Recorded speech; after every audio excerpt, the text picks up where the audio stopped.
दोस्तों अगर आपने हमारे पुराने ब्लॉग्स देखे हैं तो आपको पता होगा हम लोग कुल्लू मनाली घूमने के बाद जम्मू में कटरा आ गए थे माता वैष्णो देवी के दर्शन करने के लिए।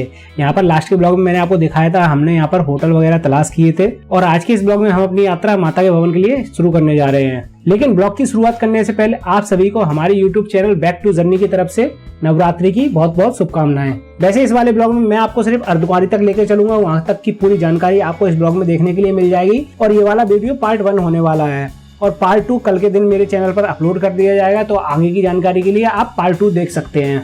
हमने अपने होटल रूम से ही यहाँ पर ऑटो कर लिया था, जिसका चार्ज हमसे लिया था 4 लोगों के लिए 210 रुपए। और हम लोगों ने ये डिसाइड किया था कि हम लोग न्यू ताराकोट मार्ग से चढ़ाई करेंगे, यानी कि जो हमारी ट्रैकिंग होने वाली है वैष्णो देवी यात्रा की, वो न्यू ताराकोट मार्ग से हम शुरू करने वाले हैं। तो जो यहाँ का स्टार्टिंग पॉइंट रहने वाला है न्यू ताराकोट मार्ग का, ये ऑटो हमें वहीं तक छोड़ेगा। अब आप लोग ये जानने के लिए उत्सुक होंगे कि हम लोग अपनी यात्रा न्यू ताराकोट मार्ग से ही क्यों शुरू कर रहे हैं, क्योंकि दोस्तों इससे पहले जब मैं माता वैष्णो देवी के दर्शन करने आया तो मैं दर्शनी दरवाजे से होता हुआ बाणगंगा क्रॉस करते हुए चरण पथ के दर्शन करते हुए अर्धकुंवारी तक पहुंचा था। लेकिन जब से ये नया ताराकोट मार्ग शुरू हुआ है उसके बाद से ये मेरी पहली यात्रा थी, तो मैंने सोचा इस वाले ट्रैक को भी देख लिया जाए। और वैसे जो पुराना वाला ट्रैक था उसकी लंबाई करीब 6 किलोमीटर के आसपास थी, लेकिन उसमें क्या था दोस्तों, घोड़े और खच्चर काफी सारे चलते रहते थे, तो गंदगी की वजह से वो मार्ग काफी ज्यादा गंदा हो जाता था। लेकिन जब से ये ताराकोट मार्ग बना हुआ है तो इसमें घोड़े और खच्चर चलने की व्यवस्था बिल्कुल बंद कर रखी है। मतलब इसमें कोई भी आपको घोड़े वगैरह चलते हुए नजर नहीं आएंगे, सिर्फ ये वाला मार्ग पैदल यात्रियों के लिए बनाया गया है।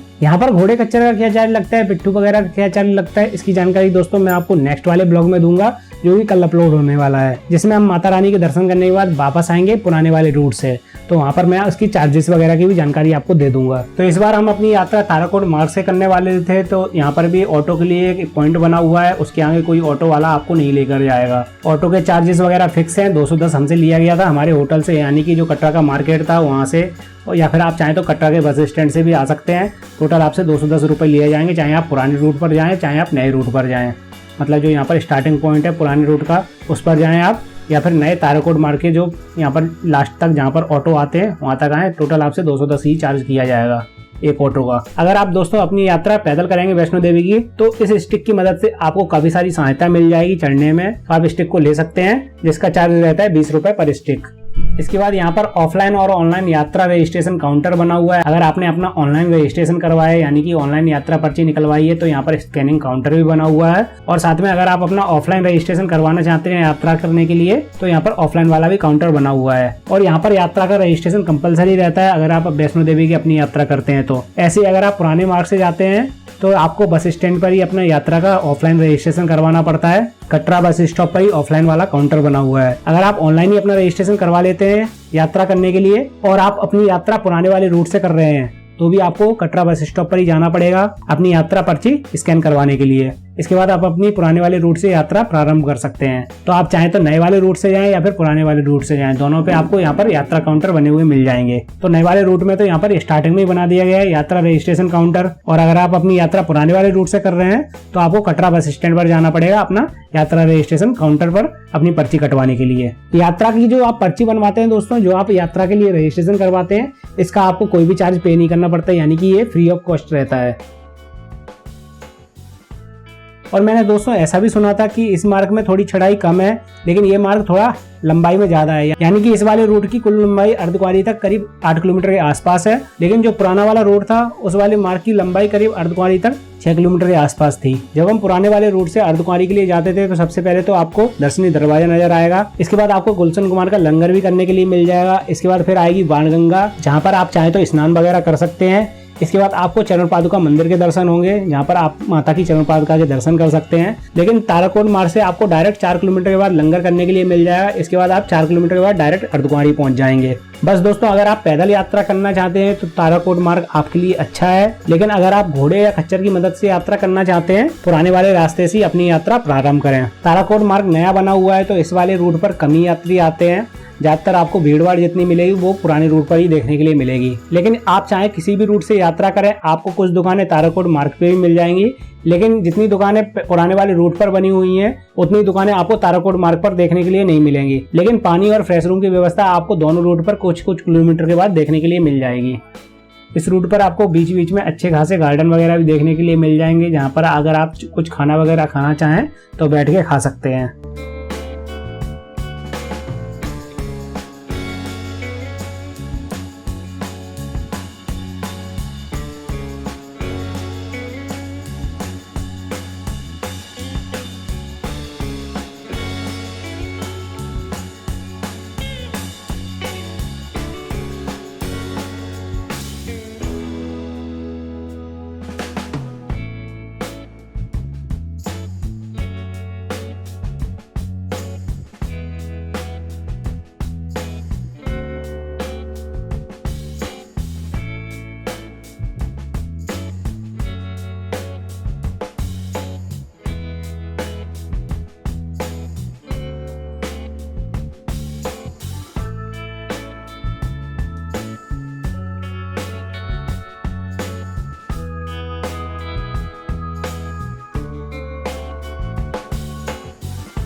जगह जगह पर आपको ठंडे पानी की व्यवस्था देखने के लिए भी मिल जाएगी। इसके बाद दोस्तों जब आप अपनी पैदल यात्रा को ठीक 4 किलोमीटर के आसपास कर लेंगे तो आपको यहाँ पर लंगर नजर आ जाएगा, जो कि श्री माता वैष्णो देवी श्राइन बोर्ड की तरफ से बनाया गया है।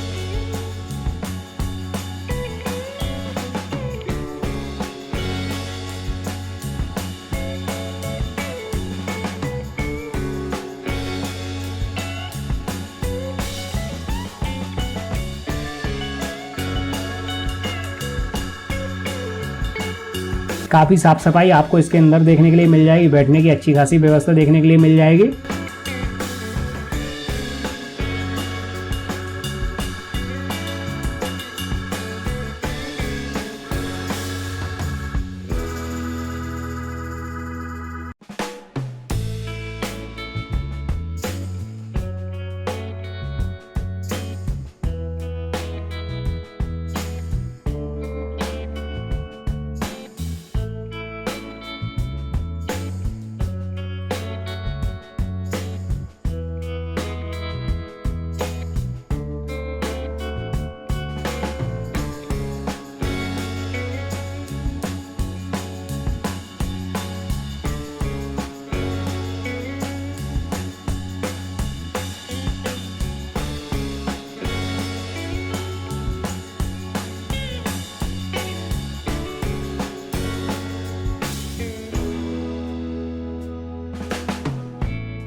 इसके बाद माता का नाम लेते हुए दोस्तों हमने अपनी आगे की यात्रा भी प्रारंभ की। रास्ते में अगर आपको मेडिकल इमरजेंसी पड़ जाती है तो ताराकोट मार्ग में और पुराने वाले मार्ग में आपको मेडिकल यूनिट भी देखने के लिए मिल जाएंगी।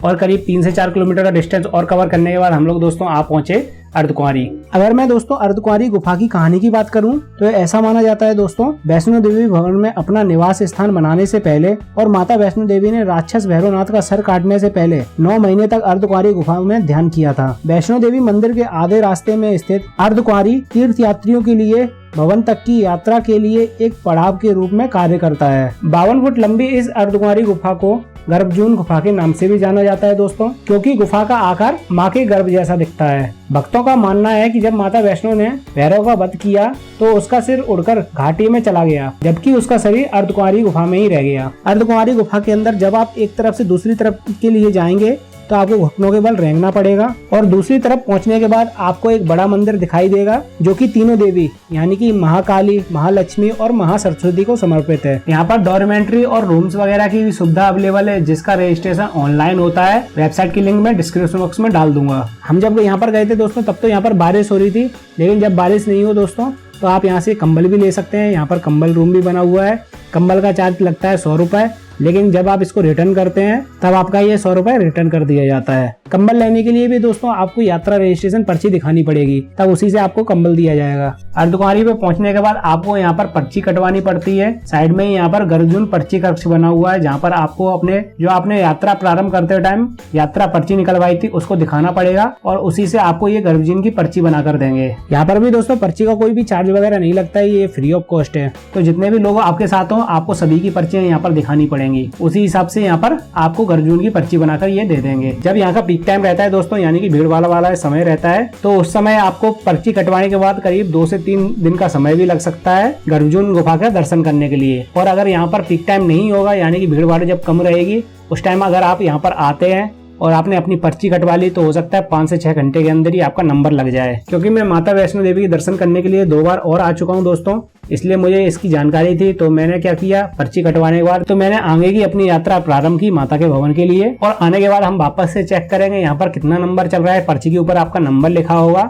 लेकिन आगे की यात्रा प्रारंभ करने से पहले आप दोस्तों यहाँ पर कुछ नाश्ता पानी भी कर सकते हैं, क्योंकि यहाँ पर काफी सारे भोजनालय वगैरह, रेस्टोरेंट वगैरह भी बने हुए हैं। कुछ रेस्टोरेंट्स तो यहाँ पर माता वैष्णो देवी श्राइन बोर्ड द्वारा बनाए गए हैं और कुछ यहाँ पर प्राइवेट भी बने हुए हैं।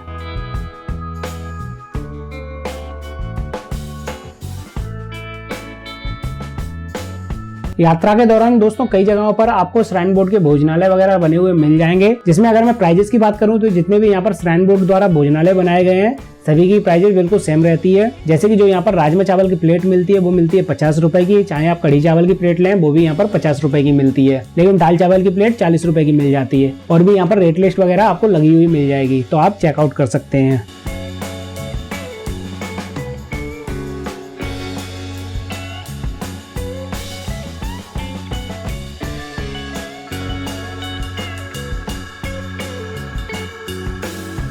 तो जैसे कि मैं हर बार माता वैष्णो देवी श्राइन बोर्ड द्वारा बना हुआ भोजनालय में खाना वगैरह खाता था, तो यहाँ पर से वो सबसे अच्छा मुझे लगता था, वो लगते थे राजमा चावल और कढ़ी चावल। लेकिन इस बार दोस्तों जब मैंने इसको ऑर्डर किया तो यहाँ पर इतना मुझे ज़्यादा खास मज़ा नहीं आया। अब पता नहीं, पिछली बार तो मुझे काफ़ी अच्छा टेस्टी खाना यहाँ का लगता था, लेकिन इस बार इतना टेस्टी खाना मुझे नहीं लगा। अगर आप भी यहाँ पर दर्शन करने के लिए आए तो आप मुझसे कमेंट सेक्शन में बता सकते हैं आपने यहाँ पर खाना खाया हो तो यहाँ का खाना आपको कैसा लगा। इसके बाद दोस्तों हमने यहाँ पर जो सागर रतन रेस्टोरेंट बना हुआ है इसमें भी खाना खाया। इसका खाना थोड़ा बहुत हमें सही लगा, जहाँ पर हमने बड़ा इडली सांभर और डोसा वगैरह भी ट्राई किया। दोस्तों वीडियो का फर्स्ट पार्ट सिर्फ इतना ही था। अगर आप सेकंड पार्ट देखना चाहते हैं तो आप मेरे चैनल बैक टू जर्नी को सब्सक्राइब कर सकते हैं और विजिट कर सकते हैं, क्योंकि इसके सेकंड पार्ट की वीडियो आपको मेरे यूट्यूब चैनल पर मिल जाएगी, जिसमें हम अर्धकुंवारी से माता वैष्णो देवी के भवन गए और वहाँ से भैरव घाटी यानी कि भैरव बाबा के दर्शन करने भी गए। तो दोस्तों अगर आपको ब्लॉग पसंद आया हो तो लाइक कर देना, चैनल पर पहली बार आए तो सब्सक्राइब कर लेना। फिर मिलते हैं आपसे नेक्स्ट ब्लॉग में, तब तक के लिए बाय बाय।